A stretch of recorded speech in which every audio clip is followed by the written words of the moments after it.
आप देख रहे हैं पहाड़ टीवी, खबर पहाड़ की।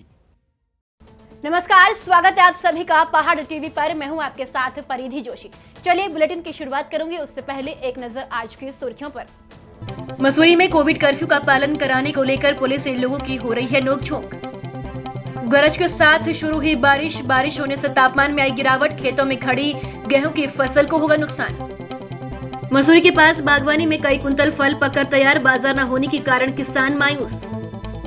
अल्मोड़ा में 25 से शुरू होगा ऑक्सीजन जनरेशन प्लांट और आईसीयू। ओंकारेश्वर मंदिर उखीमठ में आज शाम बाबा केदार के क्षेत्रपाल भैरवनाथ की पूजा के साथ ही केदारनाथ धाम के कपाट खोलने की प्रक्रिया शुरू हो जाएगी। कल बाबा की पंचमुखी चल विग्रह भोग मूर्ति केदारनाथ के लिए रवाना होगी। आज उखीमठ के भैरवनाथ की विशेष पूजा की तैयारियां शुरू कर दी है। हालांकि कोरोना महामारी के चलते इस बार ये आयोजन सीमित कर दिया है। जगत गुरु 1008 भीमा शंकर लीग के द्वारा आज रात भव्य पूजा की जाएगी। आपको बता दें कि 6 महीने बाद केदार का स्वर्ण मुकुट रावल जी के मस्तिष्क में रहता है, लेकिन इस बार जगत गुरु द्वारा बनाया गया 900 ग्राम का नया स्वर्ण मुकुट बाबा केदार की चल विग्रह डोली पर लगाया जाएगा। इसी के साथ कल बाबा केदार की डोली केदारनाथ के लिए रवाना होगी। परंपरा के अनुसार पूर्व दिन माने आज शाम को 7 बजे परंपरा के अनुसार भैरव पूजा हो जाएगी। वो लिमिटेड में हो जाएगा। कोरोना के देखते हुए, डिस्टेंशन देखते हुए उसके अनुसार वो एसडीएम के नियम के अनुसार वो आज की पूजा संपन्न हो जाएगी। और वो पूजा इस साल जो केदारनाथ जी का पूजा करने वाले वायुलिंग की द्वारा वो पूजा परिपूर्ण होगा। और कल सुबह यहाँ से कम लगभग 8 बजे वो शिवरात्रि के दिन जो तय किया हुआ समय है, उसी समय के अनुसार यहाँ से डोली उखीमठ से प्रस्थान होगी। तत्पुरुषाय विद्महे महादेवाय धीमहि तन्नो रुद्र प्रचोदयात्। बाबा केदारनाथ जी का डोली कल सुबह प्रातः काल 8 बजे यहाँ से उखीमठ पंच केदार का गद्दी स्थान उखीमठ से प्रस्थान होगा। आज रात को शाम को गोदोली मूर्ति में बाबा भैरवनाथ जी का पूजा होगा और तत्पश्चात कल सुबह प्रातः काल 8 बजे से भगवान केदारनाथ जी का हिमालय के लिए उखीमठ पंच केदार का गद्दी स्थान उखीमठ से भगवान केदारनाथ जी को डोली प्रस्थान होगा। उसके बाद डोली का रात्रि विश्राम गौरी माई का मंदिर गौरीकुंड में। उसके बाद भगवान केदारनाथ जी का जो डोली गौरीकुंड से बाबा केदारनाथ की तरफ भगवान प्रस्थान करेगा। 17 तारीख प्रातः काल ब्राह्मी मुहूर्त में 5 बजे भगवान केदारनाथ जी का सर्व भक्तों के लिए कपाट खुल जाएगा। भगवान भोलेनाथ जी का सर्व आशीर्वाद सब भक्तों को सदा मिलते रहे। हिमालय के उत्तुंग शिखर पर विराजमान 12 ज्योतिर्लिंगों में भगवान श्री केदारनाथ जी दिव्य ज्योतिर्लिंग के स्वरूप में हैं, जो हिमालय के उत्तुंग शिखर पर हैं। इस स्थान पर सर्वप्रथम नरनारायण ऋषि जो भगवान विष्णु के अवतार हुए, उन्होंने हजारों साल तक भगवान शिव के लिए आराधना करके भगवान शिव को ज्योतिर्लिंग स्वरूप में इस स्थान पर पाया और नरनारायण जी के आग्रह पर भगवान शिव जो है वहाँ पर ज्योतिर्लिंग के स्वरूप में स्थिर हो गए। हिमालय में 12 ज्योतिर्लिंगों में केदारनाथ जी के अलावा 4 केदार और हैं। केदारम मध्यमम तुंगम तथा रुद्रालयम प्रियम कल्पकम च महादेवम सर्व पाप प्रणाशनम। जब द्वापर युग में महाभारत युद्ध हुआ, युद्ध के उपरांत जब पांडवों को गुरु हत्या, ब्रह्म हत्या, बुद्ध हत्या का पाप लगा, व्यास ऋषि की आज्ञा लेकर पांडव इसी दिव्य हिमालय में भगवान शिव के दर्शन के लिए आए, अपने पाप के प्रायश्चित के लिए आए। भगवान शिव ने उन्हें एक स्वरूप में एक स्थान पर दर्शन न देकर अलग अलग स्थानों पर दर्शन दिए। वही 5 केदार हुए जो उत्तराखंड के दिव्य श्रृंखलाओं पर हैं। प्रथमतः केदार भगवान केदारनाथ जी, जहाँ पर भगवान शिव का पृष्ठभाग है, और अग्रभाग पशुपतिनाथ नेपाल में निकला। अन्य 4 भाग हुए।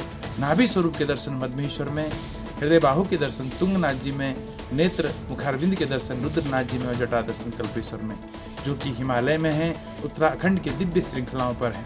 जो भी मानव इस दिव्य हिमालय में आकर के 12 ज्योतिर्लिंगों में से इस दिव्य ज्योतिर्लिंग के दर्शन करता है और ज्योतिर्लिंग के साथ साथ इन 4 केदारों के दर्शन करता है, वो जीव जो है पावन होकर के भगवान शिव के सानिध्य को प्राप्त करता है। महादेव कहते हैं कि जो इस दिव्य ज्योतिर्लिंग के साथ साथ इन चारों केदारों के दर्शन करता है, उस जीव को मैं भक्ति, मुक्ति, मुक्ति देकर हर ऐश्वर्य, हर कामना को परिपूर्ण करके जन्म मरण के बंधन से मुक्त करके उसको शिव सायुज्य, शिवलोक की प्राप्ति करवाता हूँ। मसूरी में पुलिस द्वारा कोरोना कर्फ्यू का उल्लंघन करने वाले लोगों पर सख्ती बरती जा रही है, जिसको लेकर कई लोगों के द्वारा मसूरी कोतवाल और पुलिसकर्मियों से नोकझोंक भी हुई। मसूरी कोतवाल देवेंद्र असवाल ने कहा कि सुबह 10 बजे तक ही लोग अपनी जरूरी काम के साथ आवश्यक सेवा की खरीदारी कर सकते हैं, लेकिन देखा जा रहा है कि सुबह 10 बजे के बाद ज्यादातर लोग बैंक, अस्पताल का बहाना बनाकर बाहर निकल रहे हैं, जिसको बर्दाश्त नहीं किया जाएगा। उन्होंने कहा कि लोगों को अगर अस्पताल भी जाना है तो उसके लिए पुख्ता प्रमाण रखने होंगे। वहीं बैंक का काम समय रहते ही करना होगा, अन्यथा उनके खिलाफ कार्रवाई की जाएगी। बारिश के चलते त्यूनी के रायगी गांव में मकान के ऊपर बन रही निर्माणाधीन सुरक्षा दीवार धराशायी होने से मलबा मकान पर गिर गया, जिससे वहां पर रह रही एक व्यक्ति की मौत हो गई, जबकि पत्नी और बच्चों ने किसी तरह भागकर जान बचाई। घटना गुरुवार सुबह 7 बजे की बताई जा रही है। बीती बुधवार रात से क्षेत्र में बारिश होती रही। गुरुवार सुबह सीमांत त्यूनी तहसील क्षेत्र अंतर्गत रायगी गाँव में एक ग्रामीण के मकान के ऊपर और बन रही निर्माणाधीन सुरक्षा दीवार धराशायी हो गई। दीवार टूटने से सारा मलबा मकान के ऊपर गिर गया। जनपद पुलिस कप्तान पी रेणुका देवी के द्वारा जनपद के सभी थाना प्रभारियों को पुलिस मुख्यालय से चलाई जा रही मिशन हौसला मुहिम के तहत निर्देशित किया गया है कि कोरोना काल में सभी अपने अपने थाना क्षेत्र में रह रहे बुजुर्ग, असहाय और जरूरतमंद लोगों की हर संभव मदद करें। इसके तहत ही आज थाना सतपुली के चौकी दुधारखाल क्षेत्र के गाँव में रह रहे ऐसे बुजुर्ग, असहाय और जरूरतमंद लोगों को थाना पुलिस टीम द्वारा राशन की 17 किटों को वितरित किया गया और साथ ही साथ कोरोना संक्रमण से बचाव के लिए मास्क भी दिए गए। इस अवसर पर थाना संतोष पैथवाल द्वारा आमजन से अपील करते हुए कहा कि मिशन हौसला मुहिम से लोगों को जुड़ना चाहिए, जिससे कोरोना काल में समाज के ऐसे लोगों की मदद की जा सके। हमारे पुलिस मुख्यालय से चलाए जा रहे मिशन हौसला के तहत आज हमने अपने चौकी दुधारखाल क्षेत्र में जाकर कुछ बुजुर्ग और असहाय लोगों को 17 राशन की किटें दी हैं और जहां पे हमने गांव में ग्राम प्रधान के सहयोग से सभी लोगों को कोरोना संक्रमण के बचाव के लिए मौके पर जागरूक भी किया है। कोरोना महामारी के चलते देश विदेश भर में सभी कारोबार ठप पड़ गई हैं। वहीं दूसरी ओर यदि उत्तराखंड में फल उत्पादकों को कोरोना महामारी के चलते किसानों को भारी नुकसान उठाना पड़ रहा है। टिहरी जनपद के विकासखंड जौनपुर के अंतर्गत नैनबाग के करीब नारायणी उद्यान की, जहां पर उद्यान विशेषज्ञ कुंदन सिंह पवार द्वारा बागवानी में अनेक प्रकार के फल वृक्ष लगाए गए हैं, लेकिन बाजार न होने के कारण पिछले वर्ष की भांति इस वर्ष भी कोरोना काल के दौरान बागवानों को लाखों रुपयों का नुकसान हुआ है। वर्तमान समय में बागवानी, आड़ू, पुलम, खुमानी आदि अनेक फलों का काफी अच्छा उत्पादन होता है। साथ ही पर्यटक स्थलों पर इन फलों की भारी मांग भी रहती थी, लेकिन कोरोना महामारी के चलते बाजार न होने के कारण कुंतलों फल पेड़ों पर ही पककर खराब हो रही है। हालत यह है कि किसानों को इस महामारी के चलते भारी नुकसान उठाना पड़ रहा है, जिससे बागवानी में जुड़े सभी किसान बड़े चिंतित हैं। किसानों ने आरोप लगाया है कि सरकार द्वारा उचित विपणन व्यवस्था न होने के कारण बागवानी से जुड़े लोगों को लाखों का नुकसान उठाना पड़ रहा है। सरकार किसानों और बेरोजगारों को स्वरोजगार से जोड़ने को लेकर कई योजनाओं की बात कर रही है, लेकिन धरातल पर कुछ भी नजर नहीं आ रहा है। हमारी साल भर की फसलें हैं और पिछले साल भी इसी तरह से लॉकडाउन का सामना करना पड़ा। हमारे पास ऑर्डर्स तो आते हैं, लेकिन दिक्कत यह है कि लॉकडाउन में कोई भी यहाँ आने को, दूरस्थ क्षेत्रों में, ग्रामीण गाँवों में कोई आने को तैयार नहीं है। जिस तरह से हम इसको जो हमारे एंड यूजर्स हैं वहाँ तक पहुँचाने में असमर्थ हैं और आर्थिक परेशानी तो झेलनी पड़ेगी। तो लॉकडाउन में मुश्किल ये है कि जो खाने वाले हैं वो भी घर से बाहर नहीं निकल रहे हैं, तो फिर हमको मार्केट वैल्यू कहाँ से इसकी मिलेगी। कोविड संक्रमण को देखते हुए डीएम ने बेस अस्पताल में बन रहे ऑक्सीजन जनरेशन प्लांट और आईसीयू वार्ड को 25 मई तक शुरू करने के निर्देश दिए हैं। डीएम ने कार्यस्थल पर जाकर निर्माणाधीन कामों का निरीक्षण किया और काम शीघ्र समाप्त करने के निर्देश दिए हैं। डीएम नितिन सिंह भदौरिया ने बुधवार को बेस अस्पताल में बन रहे ऑक्सीजन जनरेशन प्लांट और आईसीयू वार्ड का निरीक्षण किया। उन्होंने कार्यदायी संस्था HLL को निर्देशित किया कि जल्द प्लांट स्थापित करते हुए ऑक्सीजन सप्लाई शुरू की जाए। डीएम ने कहा कि 25 मई तक ऑक्सीजन प्लांट शुरू करना होगा। हल्द्वानी शहर के अंदर द्वितीय चरण में राजकीय MBPG में लगातार वैक्सीनेशन कार्य चल रहा है। नगर मजिस्ट्रेट हल्द्वानी ने बताया, द्वितीय चरण में चलने वाले वैक्सीनेशन में MB इंटर कॉलेज में 3 बूथ बनाए गए हैं, जिसमें पहले बूथ में 45 प्लस के लोगों को वैक्सीनेशन लगाई जा रही है और दूसरे बूथ में फ्रंट वॉरियर्स, मीडिया कर्मी, इंश्योरेंस कर्मी और बैंक कर्मी, अन्य विभागों के कर्मचारियों को वैक्सीनेशन लगाई जा रही है। अभी जो प्राप्त निर्देश थे उसमें हमारे 2 चरणों में चल रहा है।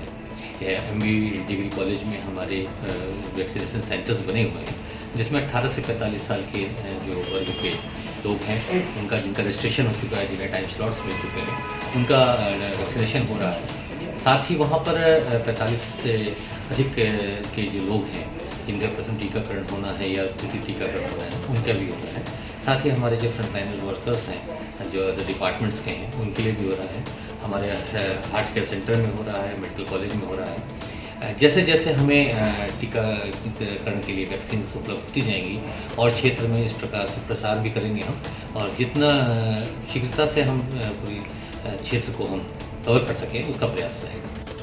युवा कांग्रेस के प्रदेश मीडिया प्रभारी संदीप चमोली ने कहा कि वर्तमान में पुलिस विभाग कोरोना संक्रमण से लोगों की जान बचाने में युद्ध स्तर से अपनी जान की परवाह किए बगैर दिन रात अपनी ड्यूटी का निर्वहन कर रही है। वहीं उत्तराखंड सरकार पुलिस विभाग के उच्च अधिकारी की सहमति से आरक्षी का ग्रेड पे 4600 से 2800 कर रही है। संदीप चमोली का कहना है कि वर्तमान प्रदेश की बीजेपी सरकार इसमें परिवर्तन कर अब 20 वर्ष की सेवा पर आरक्षी को 4600 ग्रेड पे को कम कर 2800 का ग्रेड पे वेतन देने की तैयारी कर चुकी है, जो कि पुलिस आरक्षी के साथ बहुत बड़ा अन्याय है। जैसा कि हम सबके संज्ञान में आया कि लगातार पुलिस विभाग में कभी हमारा सिपाही वर्ग कभी मेस में खाना नहीं खाता है और कभी काला मास्क पहनकर अपना विरोध प्रकट कर रहा है। उनकी मांग सिर्फ इतनी कि 20 वर्ष की नौकरी जो भी कर्मचारी पूरा कर चुका है उसे 4600 पे ग्रेड दिया जाए, और जो न्याय एकदम न्याय संगत मांग है। मैं सरकार से मांग करता हूं कि तत्काल प्रभाव से सरकार ऐसे कर्मचारी जो 20 वर्ष की अपनी नौकरी पूरी कर चुके हैं उनको 4600 पे ग्रेड देने का काम करें, जिससे कि कर्मचारियों में हीन भावना न आए। इस कोरोना काल में जहां एक तरफ आप पुलिस कर्मचारियों को कोरोना वॉरियर्स कहकर पुकार रहे हैं, तो साथ साथ हमें उनके मनोबल का भी विशेष ध्यान देना होगा। उत्तराखंड की बड़ी खबरों में फिलहाल इतना ही। बाकी अपडेट के लिए हमारे साथ बने रहिए और देखते रहिए पहाड़ टीवी। नमस्कार। ये है मेरा उत्तराखंड।